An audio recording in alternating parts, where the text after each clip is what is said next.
Come with me. Go!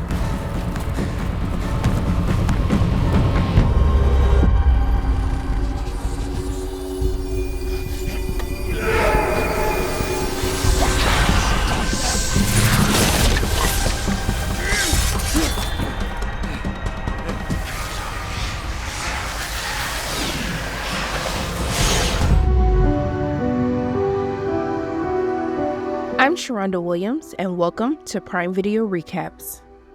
Welcome to Prime Video Recaps, where I will be recapping some of our favorite Prime Video original titles in order for you to catch up before binging a new season. With Season 2 of The Wheel of Time premiering September 1st, I thought you might need a little reminder of what happened in Season 1 of Wheel of Time.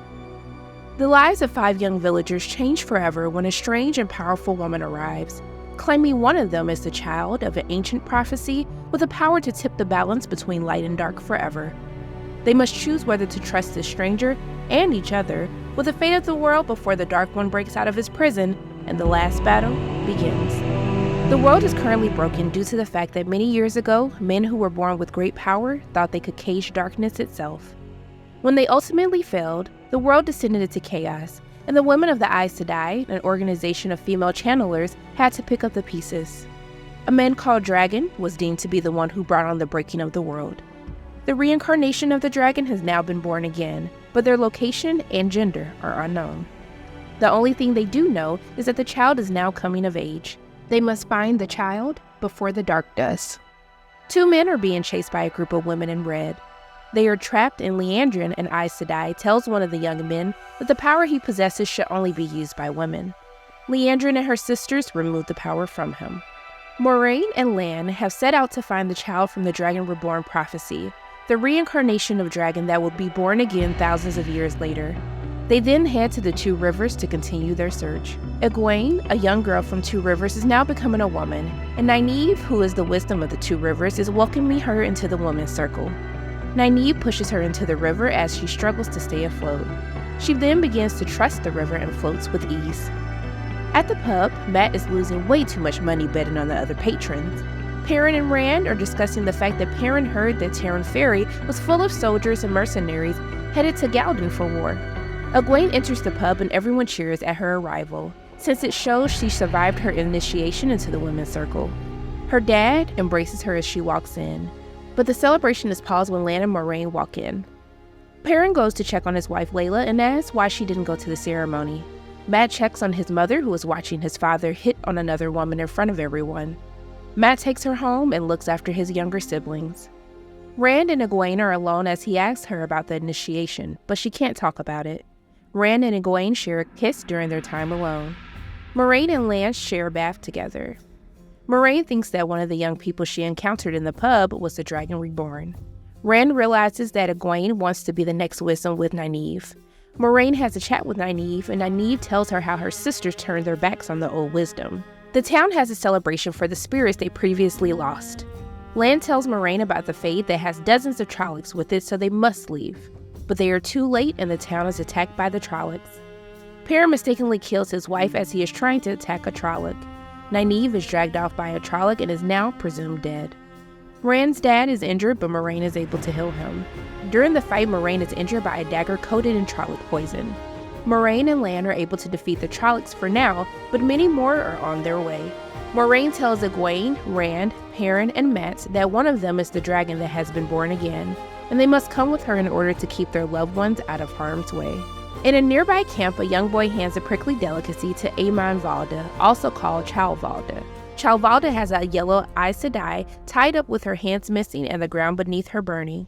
Chalvalda burns her right in front of him and adds her ring to his collection of other Sedai that he has captured and killed. Lan, Moraine, Rand, Egwene, Met, and Perrin are trying to outrun the Trollocs. They seek passage across the waters as the Trollocs fear deep water. The mysterious yet frightening Fade comes to the front of the Trollocs and screeches as they all get away across the water. Moraine asks Egwene if she knows what the 3 oaths are: to speak no word that is not true, to make no weapon with which one person may kill another, never to use the one power as a weapon except in the last extreme defense of her life or the life of her warder or another Aes Sedai. Rand begins to choke and pulls a bat out of his throat. Talk about having a lump in the back of your throat. Rand awakens from what seems like a dream until he sees the dead bat laying next to him. He in fact sees multiple dead bats on the ground and accuses Moraine of putting the dead bats in all of their dreams. Moraine tells them that their dreams have power, and if the visions happen again, they tell her immediately. Rand and Egwene have a disagreement. They run into a group of men called White Cloaks. Chalvalda is a questioner who is with them and questions Moraine about where they came from. They are able to escape the group of men, but Aemon decides to take a group of questioners to investigate Moraine's story. The Fade and Trollocs have found them, but Moraine can't wake up. They head east to the fallen city of Shadar Logoth. The horses come to a sudden stop as they head to a city without any birds or bugs. The only things left are the old structures of what was once a city that was ultimately consumed by evil. Lan instructs them to eat only what they brought and touch nothing else. Mat doesn't follow instructions and finds a box that he not only touches but opens to find a dagger inside. Their horse is consumed by shadows and turns to ash. They make a run for it, but they are now all separated. Lan gets Moraine out, but has a sword drawn on him by Nynaeve, who was previously presumed dead, demanding he take them to the rest of the group. Mat and Rand find one another while Perrin and Egwene escape the city together as well. Nynaeve was presumed dead, but was able to escape when she woke up to two Trollocs fighting one another. She manages to escape as a Trolloc is chasing her. The Trolloc follows her to the Two Rivers waters, but she is able to kill it. Lan asks Nynaeve to help heal Moraine's wound, but she refuses. She tries to kill him, but he breaks her sword and knocks her out. Mat and Rand are trying to find the rest of the group. Well, at least Rand is. Mat is trying to go back home. Rand wants to finish the journey and head to the White Tower to find the rest of his friends. Nynaeve agrees to help heal Moraine's wound, so Lan will cut her loose. She tells Lan that he needs to prepare himself, since as Moraine's warder, he can feel what she feels. Moraine says that this is going to hurt. Perrin and Egwene are being chased by a pack of wolves. Mat and Rand find themselves in a new town, and Mat is quickly robbed of their money at the pub by a man named Tom. They work to help pay for their room and board. Egwene thinks the wolves are leading them to the White Tower. Egwene tells Perrin it isn't his fault what happened to Layla, but he says it is. They follow the tracks of a cart carrying people that leads them into a thick fog on a mountain. They are met by a group of people asking them if they know the song, which they do not, but they are still let into the traveling people camp. Dana, the pub owner who is giving them room and board, attacks Rand. She tells Rand that she sees all 5 of them in her dreams, and she knows that one of them is the Dragonborn again. She tells Rand the Dark One wants to help everyone, not kill them, as the Aes Sedai have said. Dana tells them that she has called the Fae to come and get them, but she is killed by Tom. He tells Rand and Mat he is headed east, and they decide to follow him. Lan, Moraine, and Nynaeve arrive and are greeted by 3 other Aes Sedai, and they tell her that they have captured the one claiming to be the Dragon Reborn. The city of Galden is under attack by Logain, who seems to have his own powers. He claims that he is the Dragon Reborn. The king of Galden tries to kill him, but he uses his power. One of the Aes Sedai, Karenni, is able to help heal Moraine's wound. The Aes Sedai sisters are weak because they are using their power to hold Logain captive. They are waiting for him to stand trial and must work together around the clock in order to keep the shield intact. Moraine can feel how powerful Logain is. Liandrin and Nynaeve have a conversation. Mat, Rand, and Tom seek refuge with the family. Moraine tells Lan about Logain. Rand has a nightmare where he is woken up by Tom and they realize that Mat is missing. They find Mat in a trance holding the blade from the lost city he took earlier in their journey. The family who let them seek refuge lying on the floor dead.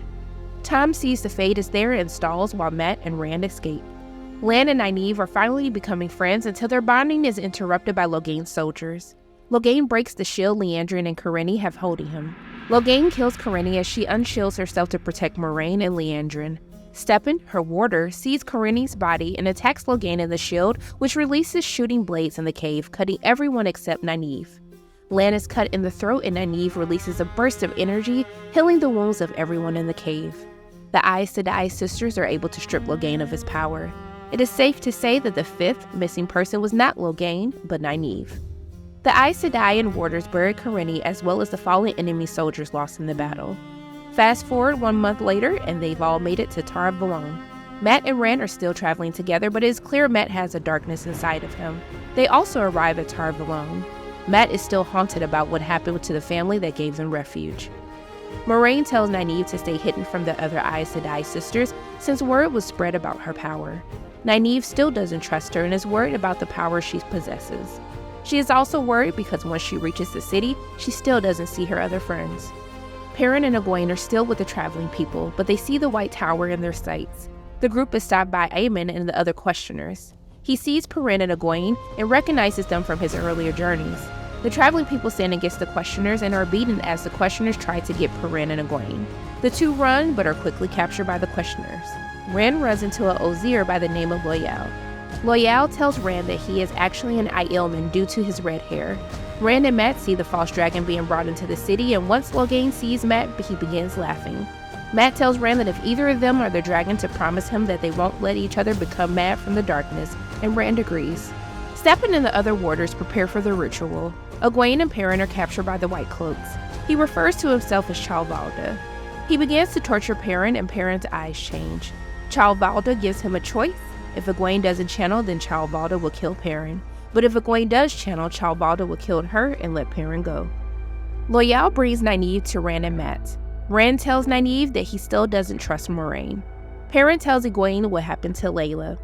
Aemon returns to torture Perrin, and Egwene decides to channel her gift to release Perrin from the rope tied on his hands. Egwene stabs Aemon and they make a run for it as the wolves begin attacking the camp. Steppen tells Lan he can tell Nynaeve has fallen for him. Lan awakens the next day on the floor with his cup in his hand. He finds a piece of paper and realizes that Steppen put something in his drink to make him sleep. He sees that a blade is missing from the room, runs to find Steppen and finds that he has taken his own life. A funeral is held for Steppen. We are taken back in time to see a young swan as she is sent to Tar Valon. Then in the present day, we see the Amyrlin Seed, who is an adult swan. The Amyrlin Seed orders Logain to serve as an example to all other false dragons by living out his days watched and studied until he loses himself entirely to madness. The Amyrlin tells Liandrin, Moiraine, and Alanna that she should have been the one to pass the judgment and not them. The Amyrlin says that Liandrin will suffer the judgment. Liandrin says that Moiraine was traveling with a powerful channeler, Nynaeve. Amyrlin questions the purpose of her travels, but Moiraine says she cannot say, so she will be judged for her disobedience. Moiraine and Lan go to visit Mat and Rand. She sees that he has stolen the dagger from Shadar Logoth. She is able to remove the darkness from Mat back into the sword. Rand thanks Moiraine for helping him. She tells Rand if Mat touches the dagger again, then he might be lost forever. Moiraine scolds Nynaeve about not telling her about the darkness in Mat. Ablus Sedai meets with Moiraine and tells her that Swan is losing her grip on the world. She orders Moiraine to stay in Tar Valon. Moiraine gets word that Perrin and Egwene are in the city. She goes to them and Egwene hands her the great serpent rings of their fallen sisters Chalvalda carries with him. The yellow Aes Sedai have healed Perrin's physical wounds. Egwene tells Moiraine about Perrin's eyes turning gold like the wolves and the wolves attacking the White Cloaks. Lan confronts Moiraine about masking their bond. He tells her that he can't protect her if he can't feel her. Moiraine enters Swan's room and she scolds her for the display in the hall. Swan and Moiraine share a kiss. Moiraine tells her that she may have found the dragon amongst the 5 young people. Moiraine is getting Lan ready to leave with the 5 kids, but Liandrin overhears them and she confronts her. Moiraine tells her that she knows about her male companion at the North Harbor and tells her to walk away or she will let her red sisters know about him. Moiraine and Lan meet with Loial and she asks him to help her with the task. Moiraine reunites Egwene and Nynaeve with one another after being separated since the Trollocs attacked Twin Rivers, and they have an audience with Swan. Judgment Day has come for Moiraine as she is sentenced to be exiled. Moiraine leaves the White City, never to return unless Swan calls her back. Loial honors his promise and brings Lan and the 5 young kids with them. They are taken to the Ways, which are ancient pathways out of time and space. It is the fastest way to the Eye of the World, which is the Dark One's prison where he is trapped. One of the 5 will be the only one to stop him. Loial opens the portal and Mat stays back. We go back into the past and there is a battle happening. Tigraine, an Aiel warrior, is with child and is in labor while still fighting. She is stabbed by one of the soldiers, but she kills him and is preparing to give birth when another soldier draws a sword on her. In present day, the 4 are asking Moiraine to open the gate so they can get Mat back, but she can't. A Trolloc finds them and Egwene channels her power to banish it. But now this is summoned the Dark Wind. The Dark Wind is speaking insecurities into everyone's ears and they fight to get the voice out of their head. Nynaeve is able to use her power to help Moiraine keep the Dark Wind away and the gate to open to help them escape. They are now in the fortress city of Fal Dara, the last bastion against the Blight. The Eye of the World is now a day's walk, but the group needs a rest. Moiraine tells Lord Algamar that the Dark One has been using the Ways to move his armies. Moraine tells Lady Amelisa that she needs to give a message to the Red Aja in Tarvalone, that they must find Matt. They go to a pub and Moraine has Min, the bartender, read the 4 kids since the bartender can see visions of people's futures. In their vision, she sees Perrin has yellow eyes with blood running down his chin. Rand is rocking a baby, but we have no idea whose. And the 2 girls have a white flame and a ring of gold. The bartender says they are all linked. She tells Moraine that the Emerald seat will be her downfall. The kids ask Moraine about the bartender. She tells them that she is trying to figure out who the dragon was so she could spare the rest. She tells them that if they all go, the ones who are not the dragon will die there. The 4 get into a heated argument as they try to decide if they will go with Moraine to the Eye of the World. Moraine gives her blessing for Lan and Nynaeve to be together. Nynaeve follows Lan as she meets a man and his family who were friends with his father. Nynaeve and Lan finally share a kiss. Rand and Egwene apologize to each other and they kiss too. Rand has a dream about something his dad said to him. He thinks that he is the dragon reborn. He goes to the bartender to ask her to tell him the truth. We find out that his father was a soldier who helped Tigraine deliver her child and he raised him as his own after she died giving birth. Rand tells Moraine he is the dragon and they leave together. The finale starts 3,000 years ago when we see Luz and Latra discussing breaking the Aes Sedai into 2, men and women. Luz wants to cage the Dark One, but Latra is against it as it would expose the source of the One power to him. If the Dark One touches it and it corrupts Luz, power could be out of control and unchecked. Luz was the dragon reborn of his time. Present-day Moraine and Rand are heading through the Blights. Egwene is upset by Moraine and Rand's decision to leave the group and head to the Dark One alone. Egwene wants to go after them, but Perrin tells her that it would be too dangerous. Nynaeve tells Lan how he can track Moraine so he can find her in the Blights. Rand has the Dark One come to him in a dream. Rand asks Moraine what her plan is to stop the Dark One, and she shows him an object that would increase his power 100-fold. Min has a vision of everyone in town burning. The Dark One's army is on its way to the city. Moraine and Rand make it to the final stretch. Rand tries to tell Moraine to stay behind so she doesn't die, but she continues to follow him. Algamar sends messengers to let everyone know the Dark One's army is now here.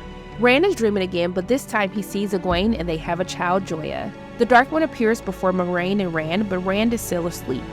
In the city, the battle begins. They are calling for all women who can channel to help fight, and Egwene and Nynaeve decide to help. Rand realizes he is in a dream when the Dark One appears.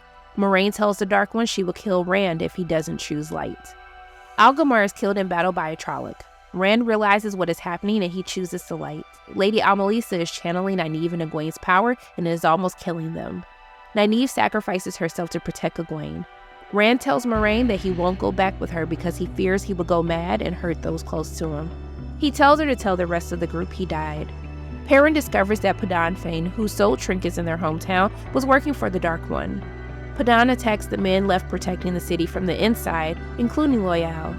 Met has given into the darkness. The Dark One cuts Moraine off from the source. Egwene is able to revive Nynaeve and bring her back to life. Moraine tells Lan that it wasn't the last battle, only the first. On the far western shore, a young girl sees a lot of red ships in the sea, carrying unknown women who channel a large wave as Season 1 comes to an end. Remember, The Wheel of Time Season 2 premieres on Prime Video on September 1st.